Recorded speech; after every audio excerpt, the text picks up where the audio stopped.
Livro Orientação da Criança, autora Ellen White, capítulo 6. O Livro da Natureza, fonte infalível de instrução. Depois da Bíblia, a natureza deve ser nosso grande guia. Para a criança ainda incapaz de aprender pelas páginas impressas ou tomar parte nas atividades de uma sala de aula, a natureza apresenta uma fonte infalível de instrução e prazer. O coração que ainda não está endurecido pelo contato com o mal está preparado para reconhecer aquela presença em todas as coisas criadas. O ouvido, ainda não endurecido pelo clamor do mundo, é atento à voz que fala por meio da natureza. E para os de mais idade que necessitam continuamente dessa lembrança silenciosa das coisas espirituais e eternas, as lições tiradas da natureza não serão uma fonte inferior de prazer e instrução, usado como manual no Éden. Todo o mundo natural destina-se a ser um intérprete das coisas de Deus. Para Adão e Eva, em seu lar edênico, a natureza estava repleta do conhecimento de Deus, cheia de instrução divina. Para seus ouvidos atentos, ela como que ecoava a voz da sabedoria. A sabedoria falava aos olhos e era recebida no coração, pois ele mantinha comunhão com Deus por meio das suas obras criadas. O livro da natureza, que estendia suas lições vivas diante deles, ministrava uma fonte inesgotável de instruções e prazer. Em cada folha da floresta ou pedra da montanha, em cada estrela brilhante na terra, no mar e no céu, estava escrito o nome de Deus, tanto com a criação animada quanto a inanimada, com as folhas, flor e árvores, ou com todos os seres vivos, desde Leviatã das águas até a menor criatura em um raio de luz. Os habitantes do Éden interagiam, conhecendo de cada um o segredo de sua forma de viver.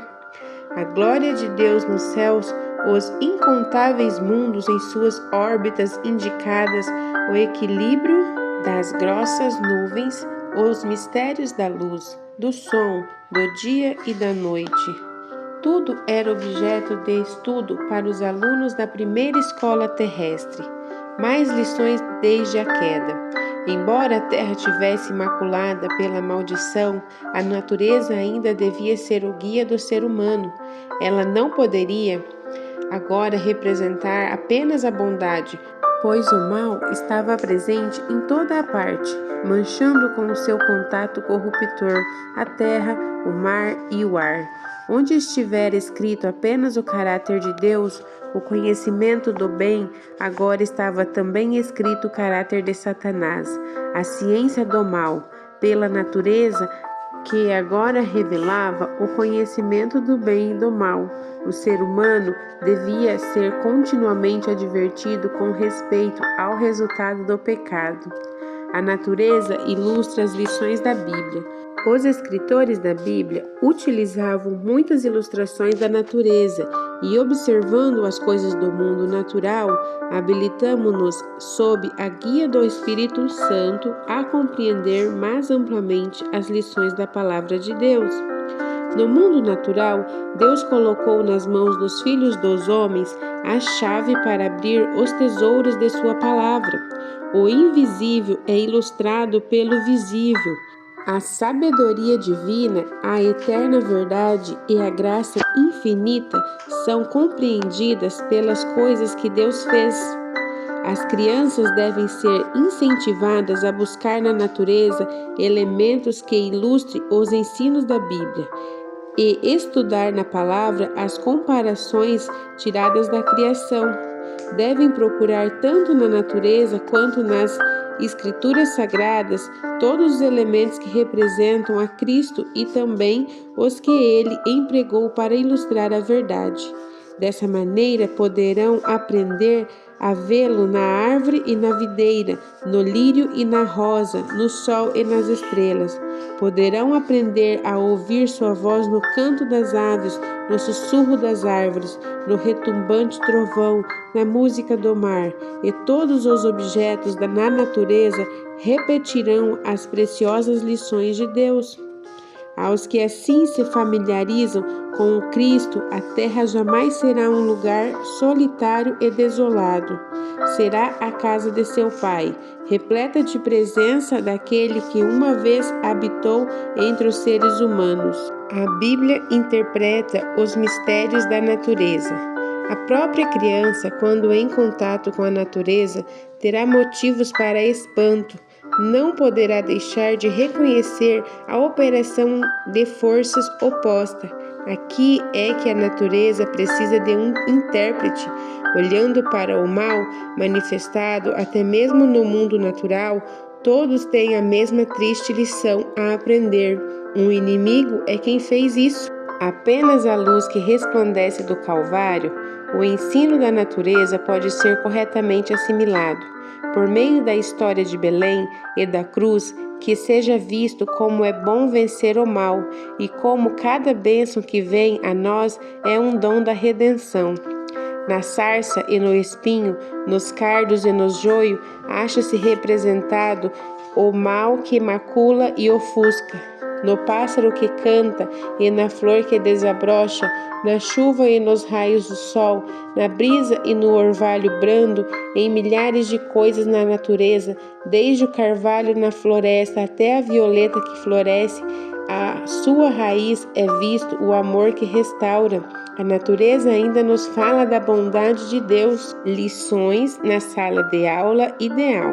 Assim como os moradores no Éden aprendiam nas páginas da natureza, como Moisés discernia os traços da escrita de Deus nas planícies e montanhas da Arábia, e o menino Jesus nas colinas de Nazaré, assim poderão os filhos de hoje aprender a respeito dele.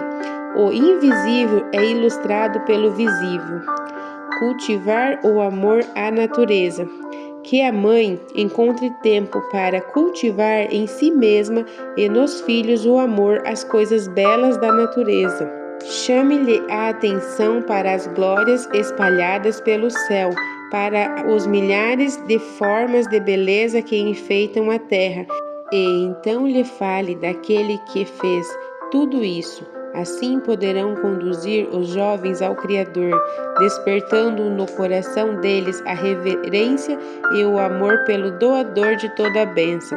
Os campos e as colinas, as câmaras de audiência da natureza, devem ser a sala de aula das crianças. Seus tesouros devem ser o manual. As lições assim gravadas em sua mente não serão logo esquecidas.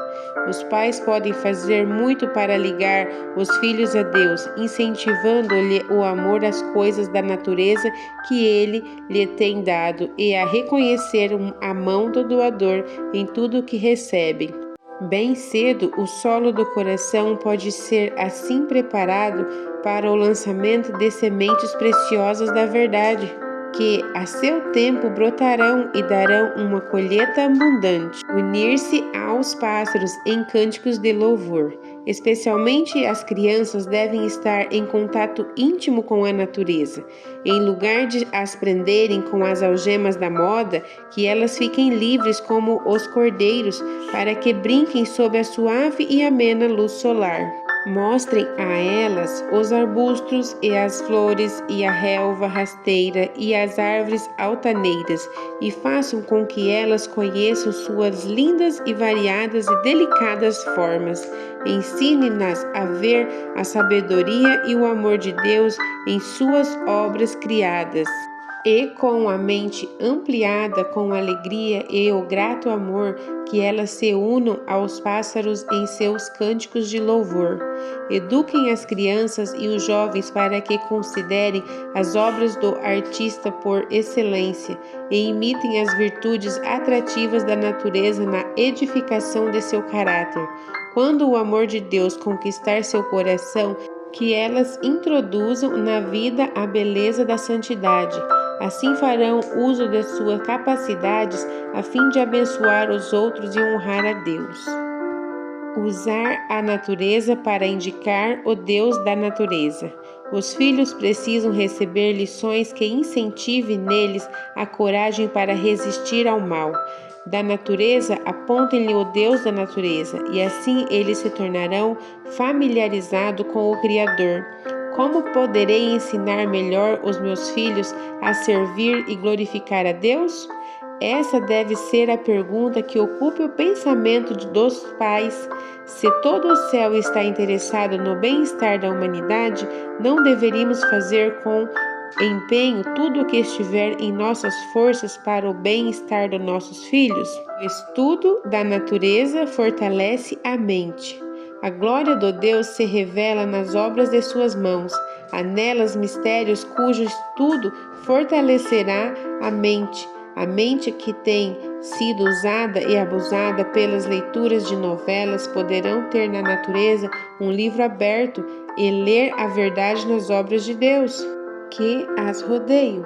Todos poderão encontrar temas para estudo nas simples folhas da árvore da floresta, as hastes das gramas que cobrem a terra com o seu verde tapete de veludo, as plantas, as flores, as árvores majestosas das florestas, as montanhas altas, as rochas de granito, o oceano revolto, as preciosas joias de luz que enfeitam os céus para embelezar a noite, as riquezas inesgotáveis da luz solar, as glórias solenes da lua, o frio do inverno, o calor do verão, as estações que mudam e se repetem em perfeita ordem e harmonia, controladas pelo poder infinito. São assuntos que exigem profunda meditação para desenvolver a imaginação. Se o fútil e amante dos prazeres permitir que a mente se detenha no que é real e verdadeiro, o coração não poderá deixar de se encher de reverência e adorá-lo, o Deus da natureza. A contemplação e o estudo do caráter de Deus, conforme é revelado na obra criada por Ele, abrirá um campo de meditação que afastará a mente dos divertimentos vulgares, degradantes e debilitantes. Neste mundo, só conseguiremos começar a obter o conhecimento da obra e dos caminhos de Deus. O estudo prosseguirá por toda a eternidade. Deus tem provido para o ser humano assuntos para a meditação que colocarão em atividade cada capacidade da mente. Podemos ler o caráter do Criador nos céus e na terra, enchendo o coração de gratidão e ações de graça. Cada um dos nervos sentidos entenderá a expressão do amor de Deus em sua obra maravilhosa. A natureza e a Bíblia eram os manuais de Jesus. Sua educação foi recebida da fonte indicada pelo céu, do trabalho útil, do estudo da Escritura, da natureza e das experiências da vida. Os livros divinos, cheios de instrução para todos os que nele põem mão voluntária, olhos atentos e coração sensíveis. Sua familiaridade com as Escrituras mostra que os primeiros anos da sua vida foram consagrados ao estudo cuidadoso da Palavra de Deus, e diante dele estava a grande biblioteca da obra criada por Deus. Aquele que havia feito todas as coisas estudou as lições que a sua própria mão tinha escrito na terra, no mar e no céu. Desviado os métodos profanos do mundo, ele adquiriu da natureza conhecimentos científicos acumulados, estudava a vida das plantas e dos animais, bem como a dos seres humanos. Desde os primeiros anos da infância, ele tinha um único propósito: vivia para beneficiar os outros. Para isso, encontrava recursos na natureza, novas ideias de meios e modos brotavam-lhe à mente ao estudar a vida das plantas e dos animais. Assim se revelava a Jesus o significado da palavra e da obra de Deus. Ao buscar ele compreender a razão das coisas, os seres celestiais serviam-lhe de assistentes. e ele cultivava santo pensamento e comunhão. Desde os primeiros clarões da inteligência, ele foi sempre crescendo em graça espiritual e no conhecimento da verdade. Toda criança pode adquirir conhecimento como Jesus adquiriu. Ao procurarmos nos relacionar com o nosso Pai Celestial por meio da Sua palavra, anjos se achegarão a nós. Nossa mente será fortalecida e nosso caráter elevado e apurado, utilizada por ele em seus ensinos. O grande professor levou seus ouvintes ao contato com a natureza, para que pudessem ouvir a voz que fala em todas as coisas criadas. Tendo o coração deles se tornado abrandado e a mente impressionável, ele os ajudava a interpretar o ensino espiritual das cenas sobre as quais seus olhos se detinham. As parábolas, por meio das quais gostava de ensinar lições da verdade, mostram como a sua mente era aberta às influências da natureza e como ele tinha prazer em tirar ensinos espirituais do ambiente da vida diária. Os pássaros no ar, os lírios do campo, o semeador e a semente, o pastor e as ovelhas, foi com isso que Cristo ilustrou verdades imortais. Ele também tirou ilustrações dos acontecimentos da vida e dos elementos que eram familiares aos ouvintes. O fermento, o tesouro escondido, a pérola, a rede de pesca, a moeda perdida, o filho pródigo, a casa sobre a rocha e sobre a areia. Em seus ensinos havia algo de interessante para todas as mentes, para apelar a todo o coração. Assim, os afazeres diários, em vez de serem meras rotinas de trabalho, destituídos de pensamentos elevados, iluminavam-se e erguiam-se pelas constantes lembranças das coisas espirituais e invisíveis. Devemos ensinar dessa maneira que as crianças aprendam a ver na natureza uma expressão do amor e da sabedoria de Deus, que o pensamento a respeito dele se entrelace com pássaros, flores, árvores e todas as coisas visíveis se tornem para elas os intérpretes do invisível e também os acontecimentos da vida sejam meios para o ensino divino. Aprendendo assim a estudar as lições que há em todas as coisas criadas e em todas as experiências da vida, mostram-lhe que as mesmas leis que dirigem as coisas da natureza e o fato da vida são as que nos governam, que foram dadas para o nosso bem e que unicamente na obediência a elas podemos encontrar a verdadeira felicidade e o êxito.